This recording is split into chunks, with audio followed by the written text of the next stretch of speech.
Welcome to The Gig. I'm your host, Johnny O, and we talk about all things tech. Today I want to talk about home networking, aka your Wi-Fi. My Wi-Fi doesn't work. Okay, so one of the biggest requests I get for help with pretty much anyone, friends, family, people who have just met me, can you fix my Wi-Fi? And the answer is almost always yes. I don't think there's been one I haven't been able to fix. If there's a problem and I can't fix it, it's usually at the ISP end.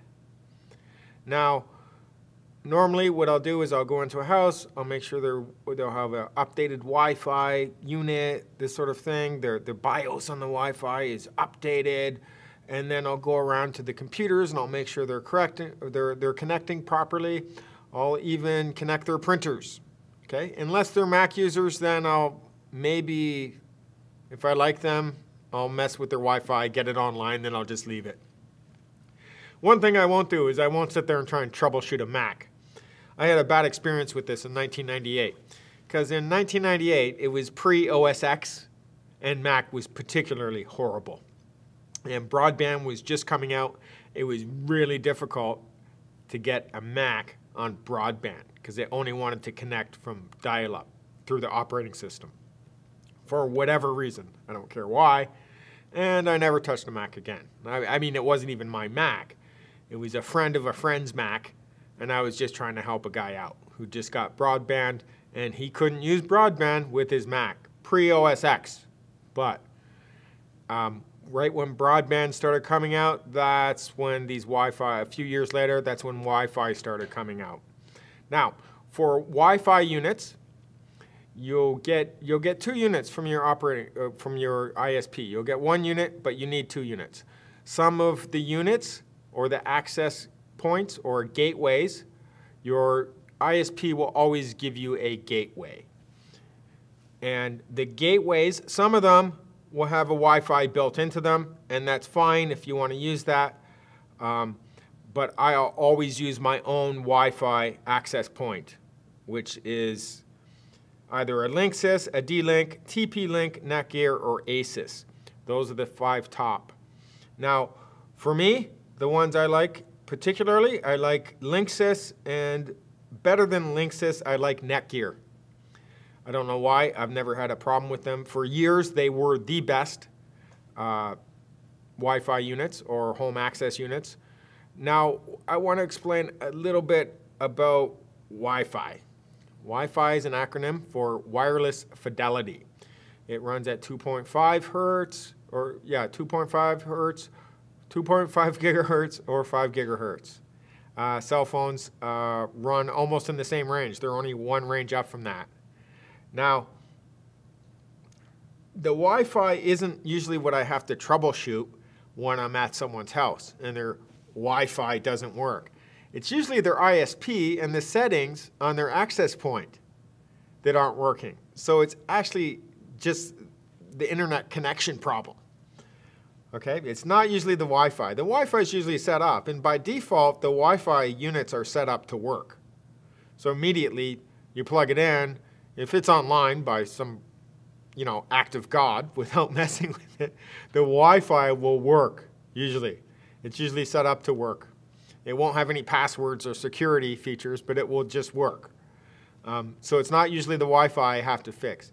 Obviously, if I go to someone's house and they have their internet, their broadband, hooked up, ready to go, and they have their ISP's access point or layer 1 device, whatever you want to call it, I'll network their Wi-Fi unit into that. And then they can control their Wi-Fi, not their ISP. And the ISPs what they'll do is they'll buy their layer 1 device or connection device in bulk, and they'll keep them for years because they buy a lot of them to get a really good price. So after 5 years, they're still distributing the same access points to their customers, which is fine, but the Wi-Fi will be old. I mean, it'll be an older version of Wi-Fi, and they're constantly improving Wi-Fi. They're using the electromagnetic spectrum better these days. They're more secure. And then you start using your Wi-Fi from your ISP or the built-in Wi-Fi on your ISP's access point. It'll be old. It might not work with the latest phones, that sort of thing. And I'm sure they're perfectly fine, but they're usually old because they buy them in bulk. They'll buy, 500,000 of them, 100,000 of them, something like this. And 5 years later, they haven't used them up, they'll still be using those. So if you buy your own access point or home router, they call them, I'll talk about that more in a minute. Home router, it's actually an access point. It's not really a router, not technically. Not technically. It's just an access point, a Wi-Fi AP we call them. And it's usually better to buy your own and plug it into your ISP's device. And then the ISP isn't managing your home network, you are. It's more secure, and you're the one managing it. All you're using from the ISP is circuit access for the internet. They're basically giving you an IP, a gateway to the internet. Now, with cable modems, you can't usually buy your own. But there are restrictions on cable companies with their cable modems. They won't allow them, the governments will not allow them to monopolize the cable modems, which is good, right? Otherwise, they would, who knows what they would do. They might charge you $500 to install it and then $100 or $50 or $10 a month for the cable modem, they call it, the cable access point. In home ISPs, you're going to get two options. You're going to get DSL and you're going to get cable. And they're both copper. They run over copper. Now, with DSL, usually you can use your own access point, whether it's a Linksys, D-Link, TP-Link, Netgear, or ASUS. You can go buy it and it will work. Usually, in most countries. In other countries, foreign countries, I've seen it, you just buy your own, you hook it up, it's ready to go. It has, you'll notice all these units, they have a question. Does your ISP require authentication? And it will authenticate with your ISP. There's nothing special. There's no special protocol. It's PPoE, point-to-point over Ethernet. And that's where DSL lives. That's where it will work. DSL's an acronym for Digital Subscriber Line. And then the cable modems, they work on a protocol called CD. And most of these access points that you buy from retail for your home networking, they don't have this CD protocols built into them. That's why you need the access point or the circuit access from the cable company. It runs over coax. It's not Ethernet. Now, like I mentioned before, with RAM and other things, is electrons can pass each other on the same path. Unlike photons. You'll notice with a fiber connection, you have to have two fibers coming into your network interface card. One is for upload, the other one is for download. That's because photons will collide and you'll have collisions if they're going past each other on the same bus. Electrons don't have this problem. They can pass each other without colliding. That's why a single copper coax will work. And you'll notice with Ethernet, it will also work. Usually if you have a coax going to your box, you can have Ethernet coming out of your box. I'll explain why in a minute. Now, with Wi-Fi, it's an acronym for wireless fidelity, like I said, but it's just for convenience. If I had a desktop computer, I wouldn't have it on Wi-Fi. If I have a laptop, I'll have it on Wi-Fi. I can carry it around the house, have my phone, tablet. Okay, that's what it's for. It doesn't belong everywhere. People seem to think it belongs everywhere. I was doing some work for a bank. They wanted their Wi-Fi right in the bank, in a secure area, on a secure network. They wanted their Wi-Fi. Oh, I didn't know how to explain to them. In banks, you shouldn't have Wi-Fi. Millions of dollars per hour going over this network. We want our Wi-Fi for our phones, so I can, text my girlfriend or something like this. That's not the place for Wi-Fi in a secure area.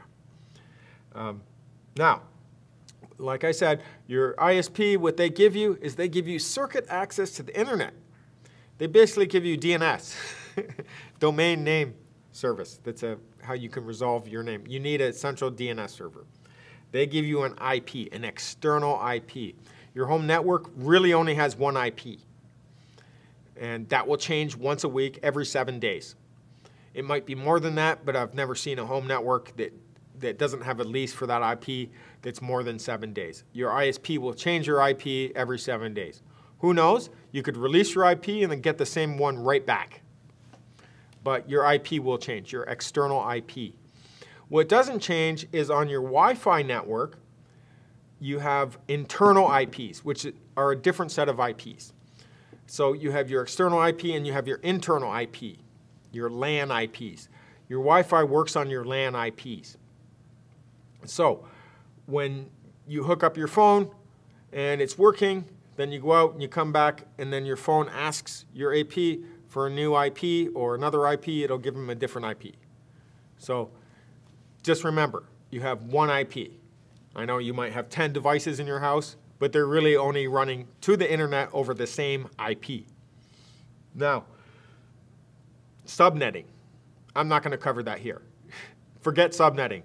There's not enough devices in a house to care about subnetting.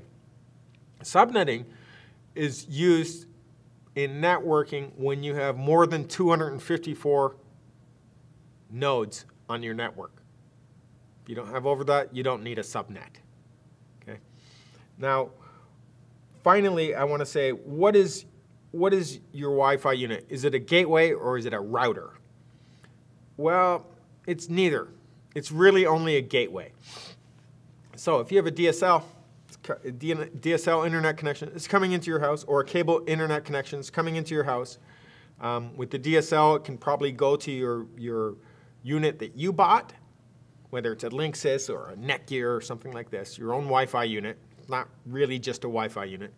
Or it comes to your cable modem, they call it, which technically it's not a modem, but it has the CD protocol in there to access the cable company's internet connection, the internet pipe, through that device, and only through that device. Then after that, you plug an Ethernet into your computer, or you use the Wi-Fi on there, or you take an Ethernet cable, plug it into your Wi-Fi unit, and that's where you get it. So that's where it stops. And that unit that they put in your house is called a gateway. That's your gateway. It's your gateway device. And all you have to do is be on the internal IP of that device, plug through Ethernet, and it works. Okay? You don't have to authenticate with your laptop or anything like that. You do have to authenticate through Wi-Fi. But if you're hardwired into the back of that, they'll have switches on the back with 5 or 8 ports. You don't have to authenticate. Now, is it a gateway or is it a router? Well, it's just a gateway. When you buy a Linksys or a Netgear, it's not a router. What it is, it's a home networking device. And it has firewall on it, which is a NAT, Network Address Translator. It has a switch on the back, which is layer 2, so it has layer 1. It has layer 2, and it has layer 3 capabilities, all built in. So it will have some firewalling. It will have circuit access and termination, which is all layer 1. Layer 2, it has a switch on the back, right? A gigabit or 100 megabit switch with 5 or 8 ports or only 4 ports. So that's layer 2, so it's got that covered. Then on some of them, you can terminate a site-to-site VPN. There is some very limited routing capabilities, which is network layer 3. I'm going to talk about in a different video. But you can see networks run on 3 layers, 1, 2, and 3. These home devices do a little bit of all of them. So it's not a router in enterprise terms or industrial kind of network equipment terms. It's not a router. A router is a layer 3 device, and it's very expensive. It does some routing, some limited routing. It does some switching, and they have pretty decent firewalls on them for security.